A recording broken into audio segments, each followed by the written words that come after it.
Hey guys, it's Kathleen with Thrifty Britches, back with another What Sold video. Everything in today's video are items that sold between April 18th and April 27th. So this week's sales were slow.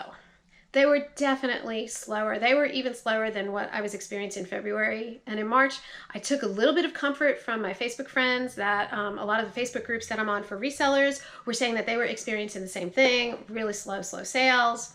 We'll see what happens next week, but I was really disappointed. So I am a part-time reseller and a full-time school counselor. And I started a reselling business with my sister Karen, who is a full-time kindergarten teacher and a part-time reseller during COVID. So if reselling content is something that you are interested in, if you like what sold videos and thrift hauls and things like that, go ahead and hit the like and subscribe buttons down below because it really helps us out and we love having you a part of our community. Okay, so getting right into it, I'm going to start off with the items that sold on Mercari. Mercari is different from the other two platforms that I sold on this week in that I have started doing free shipping on Mercari and just using pirate ship because Mercari's shipping process gives me a migraine. So the three items that I talk about from Mercari are the only three that I went out of pocket for shipping. Now I added it into the price, but you'll see in at least one case I messed up with my estimations. Okay, so this first item is a bundle of 2 Hello Kitty plushies that I found at yard sales. I want to say I paid $2 for them. I may have paid as little as 50 cents for them, but just to be on the conservative side, I will estimate my cost of goods as $2 for both plush. One of them was a small fries version that is sold at Build-A-Bear that has since retired. And so both of them sold together in the lot for $26. I paid $3.57 for shipping. Before Mercari's fees were taken out, I made a profit of $22.43. Next is this Satsuma teapot with 6 cups. I picked this up at a yard sale. I was literally, well, figuratively doing cartwheels because I got it for only $6 and I thought it was going to sell somewhere between $300 and $500. But I managed to find one of the few Satsuma teapots that does not sell for money like that, so yay me. I did sell it for a profit. However, I sold it for a considerably lower profit because I vastly underestimated shipping costs. I went by weight, forgetting to change the dimensions, and the dimensions will get you every time. I settled on an offer of $34 with the buyer, but I had to pay shipping, which I had estimated to be approximately $10. And wouldn't you know it, not only were the dimensions too big, but the person lived in California, because of course they do. They always live in California when the shipping is coming out of your nut. So I ended up paying $19.29 in shipping, which really sucked, leaving me with a profit of $14.71. Okay, again, that doesn't count Mercari's fees. It also doesn't take into consideration backing out my cost of goods. So I will get to that when I do my sum totals at the end of the video. But lesson learned, always put the dimensions in because it really matters. Size matters. It's true. Okay, last thing from Mercari is this Oh, the Things You Will Think book. I was not expecting to get anything spectacular out of this. I paid only $1 for this at a yard sale. It's just that Dr. Seuss, since he has been canceled, he has been selling relatively quickly. So he has a good sell-through rating. I can make a quick profit. It's not a lot to store these. They're not going to sell for $100. So I see all kinds of books listed out there for like $600.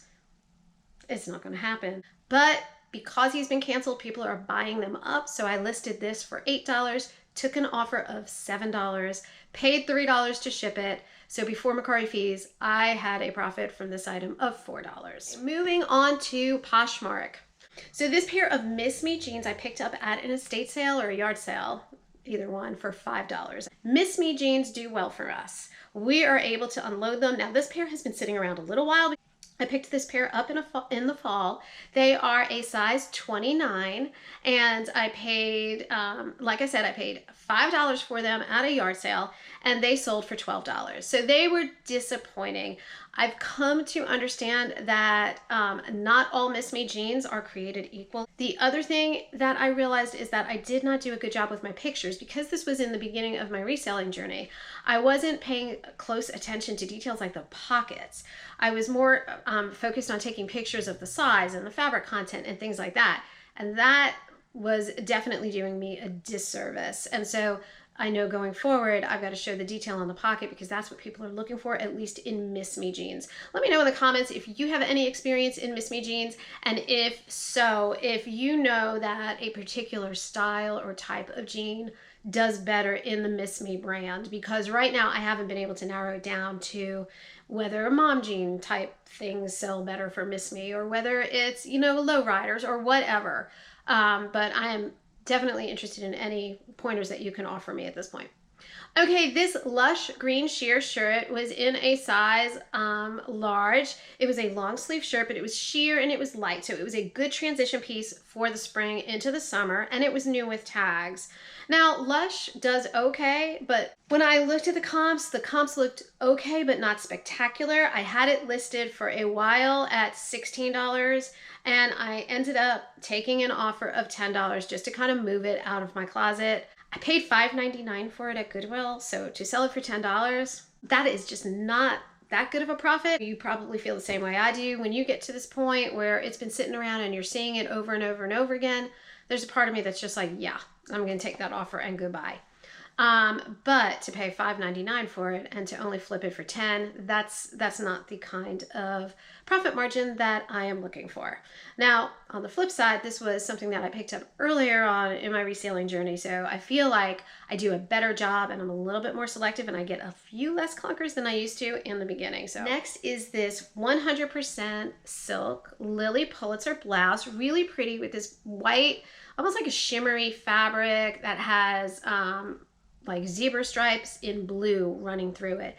Now, this I picked up at Goodwill for $5.99, and it wasn't until I got home that I saw that it had several runs in it. So that was super sucky. I was disappointed because Lily sells for me, usually sells for a decent price, and especially something that's 100% silk. I mean, even without Lily, that's gonna sell. So I ended up having to list it much lower than I had originally wanted when I thought it was in great condition. Nonetheless, it still sold for $20, so all things considered, could have been a lot worse. This Fredericks of Hollywood corset, Karen actually picked up, and she nabbed that at Goodwill for $3.99. And I'm going to be honest with you, I put that in the death pile so fast because I thought, who's going to want a used corset? That's disgusting. But Karen kept on insisting that it has a good sell-through rate, and I have learned that she has a really good feel for things like this. And so finally, I dragged it out of the death pile, listed it, it sold within a week.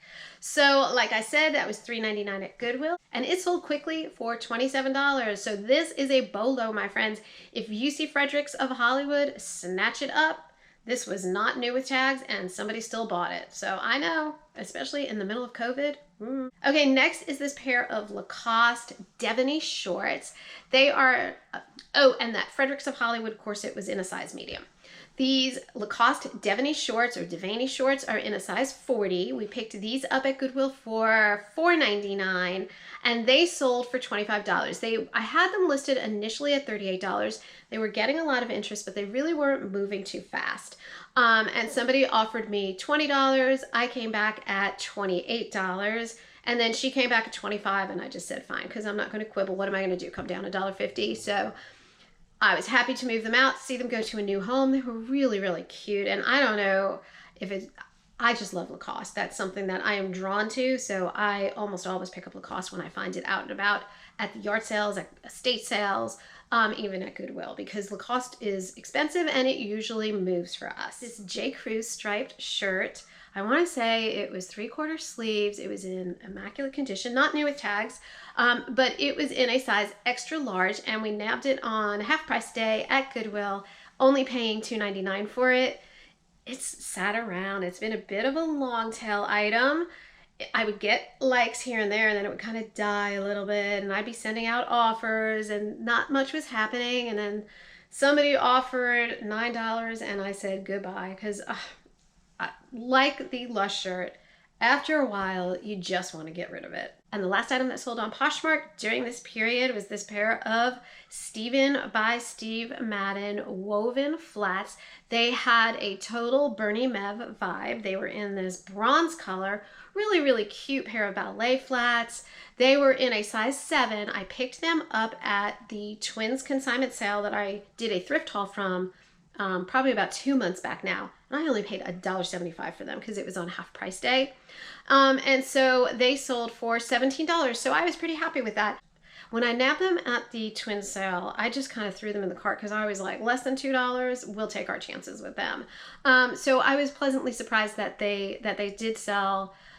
They've been sitting around, like I said, for 2 months, but that's okay. They finally went out the door, and I think that's a very decent return on a $1.75 investment. The next batch of items and the last batch of items are all from eBay.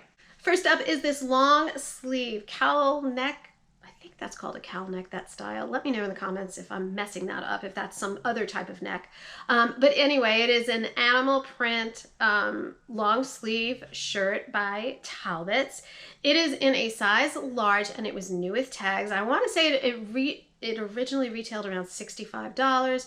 We picked this up at Goodwill on half price day for $2.99, and it sold for $16. I really had expected this to sell more in the $30 range. I can't remember off the top of my head what I had it listed at, but I know I had it listed right around there. Somebody came in and lowballed me with like a $10 offer. I came back to them at $16, and they took my $16 offer. So this pair of SAS black leather sandals were really, really pretty. They had the cute little metallic detail on the front. They're in a size 8.5, and we picked them up at Goodwill for $5.99 and sold them for $34. And they haven't been listed very long at all, probably 2 weeks or so. It might be 3 weeks, but it's definitely less than a month. And so they're already gone. So that's a decent return on a $5.99 investment. This is one of my favorite items that I have picked up. I know that you're probably sick of hearing all about my Squishmallow. His name is Devin, and I picked him up at a church rummage sale just a couple of weeks ago. He was $8, and the only reason I grabbed him is because of Kayla at Homeschooling Picker. And so thank you, Kayla, because that was some great advice. Picked him up for $8, dragged him home. He sold pretty quickly. He was covered in dirt, but I was able to use my concoction to get him clean. He came beautiful, and he sold for $80. I did have a small problem with shipping because he's pretty big. I use calculated shipping, and so I put the weight in ahead of time, but I'm really not that great about putting in the dimensions because I don't pack it up ahead of time. I started out doing that. It was adding so much more time onto the whole process of getting things listed that I just had to get rid of that part of the process and kind of guesstimate what it was going to be. I've done pretty good with a few exceptions, Satsumo teapots and cups. Haven't really lost too much money in shipping. Usually I come out on the better side of 50 cents or 75 cents higher. So it works out fine. This one was different. I put him initially in a zipper compartment that I got with a comforter set. So one of those clear things, with the idea that I would just mash him in there kind of flat pancake style so as not to crush his tags, because he was new with tags. And then I would wrap him in brown paper and ship him that way. And that was a great idea until I put in the dimensions. And then the shipping went up from $9 to $54. So that was not going to happen. I ended up messaging Kayla at Homeschooling Picker, and she suggested putting it into a poly bag. I'll flash a picture of what I looked like getting that thing into the poly bag because it was a hot mess. I literally had to straddle this thing and just work it in. Now, in hindsight, I wish I would have thought to have taken a vacuum cleaner, as one of my viewers suggested, after the fact, after I had already gotten it shipped off. However, it was 11 o'clock at night on a school night, and I wasn't thinking straight, and so I was just fighting with that thing. And all the while trying not to damage the tags or do anything like that. So I ended up saran wrapping him to get his tags flat so I wouldn't crush them. And then I just slowly worked him into a poly bag and double bagged him so that he wouldn't go anywhere. He looked like a big, humongous piece of pink bubble gum by the time I got through with him. And I sent him FedEx ground, and I only paid $13 in shipping, so I felt like that was a win. So all of this is to say, if you're going to sell a Squishmallow and it's the 24-inch version, make sure you package it up ahead of time. It is well worth it. This Zara basic shirt is interesting. It's kind of a red, white, and blue color. It has those red roll tab sleeves. Not really my vibe, but it got a lot of interest when I posted it. And it's actually been purchased twice and canceled twice. So I don't know what's going on with the shirt, but I finally did receive an offer of $10 and I happily sold that sucker and got him moving on out of my closet.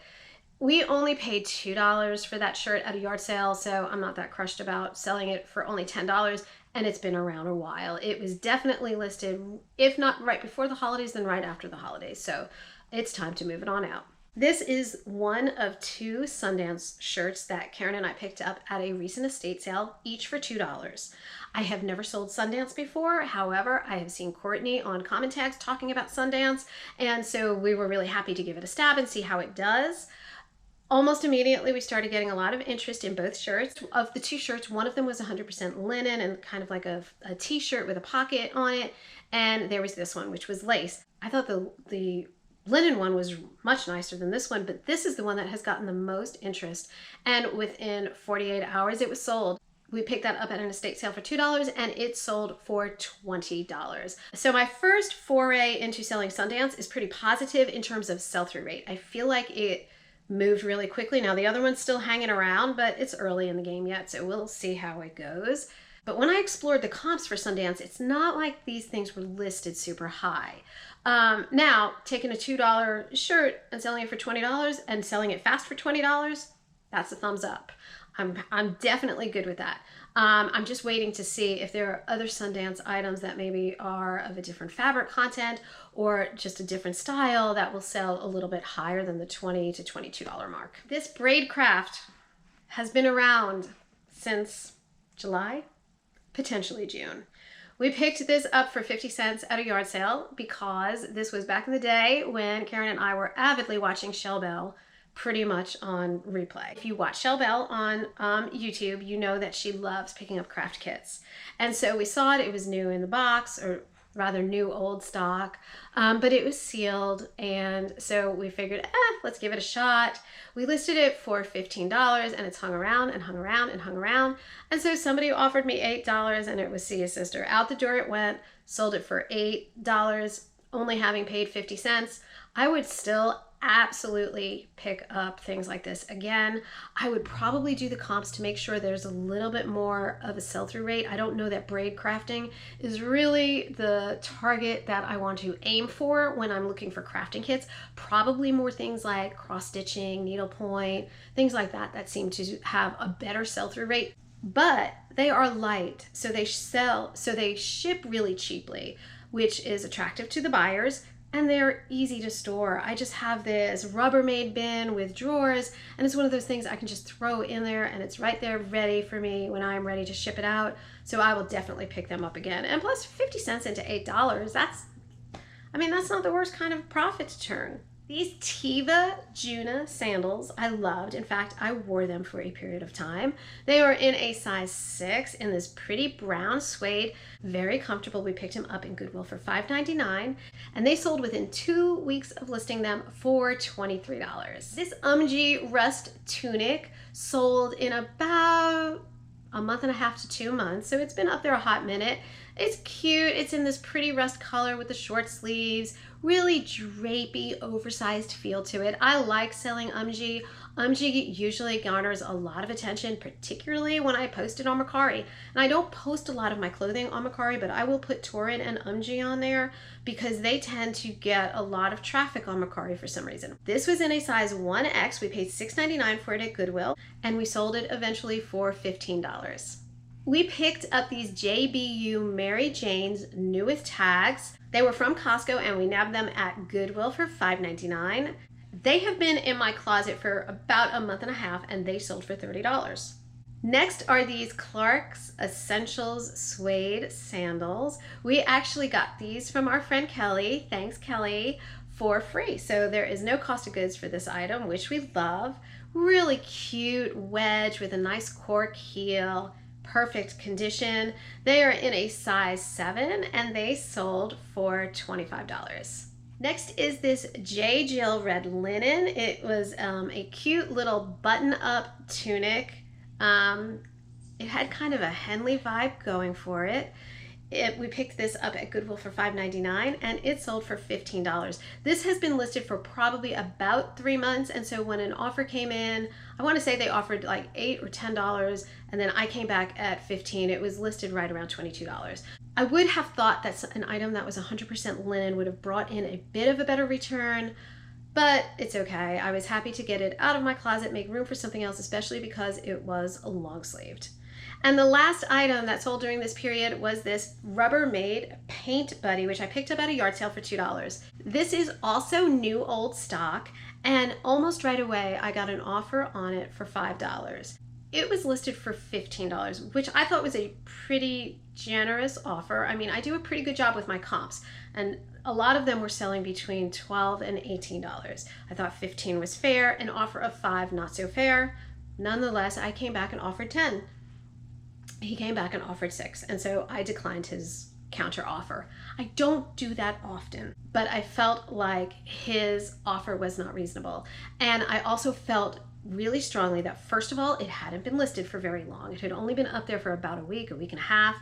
And second of all, that it was a quality item that had a decent sell-through rate. There weren't a terrible amount that were listed, and there were a fair amount that were selling. And so for me to counter offer, I wasn't going to counter offer any lower than 10. I had given him my lowest offer. Maybe that was a mistake on my part. Maybe I should have stepped it down a little bit so that there was more play. But I did step it down a fair amount in my first offer, and he came up by $1. So to me, that was just irritating, and I'm glad I did it, because it took about another week and a half, and I was sitting there going, maybe I should have just gotten rid of the bloody thing for $5. However, I got an offer of $11, took it, and out it went. So $2 into $11, I'm happy, and plus there's just a little bit of a moral victory kind of feeling because I didn't just give it away for next to nothing. So for the week of April 18th through the 27th, we sold a total of 24 items at a profit of $448.14, and that has the Mercari shipping netted out of it. If you back out of that an estimated 20% in fees of $89.63 and our cost of goods, which was $96.13, that leaves a profit for that week of $262.38, which is a big fat wah-wah. Not impressed with that. Really like to keep our weekly earnings right around the $400 mark. Doesn't always happen. Hoping that things are going to pick up as we're moving into spring.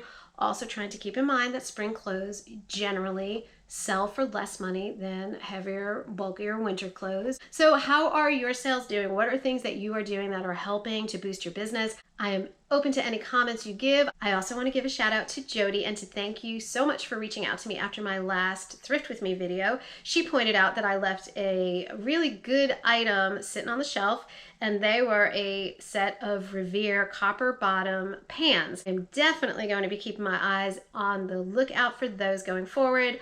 I just don't have a lot of knowledge yet with pots and pans. Still in the learning process with all that, but I love hearing from you guys, and I'm still such a novice in everything reselling that any feedback that I can get is so much appreciated, so thank you so much. That is it for this week, guys. Look for me on Sunday with a Thrift With Me video. Fingers crossed that it's not raining and we can actually go thrifting this weekend. As always, if you like seeing what sold videos and you want to see more content like this, go ahead and hit the like and subscribe buttons down below and hit the notification button so that you will be notified every time that we upload a video. I hope you all have a great weekend yard sailing this weekend and get some good deals. And remember, it's not cheap, it's thrifty. Bye, guys.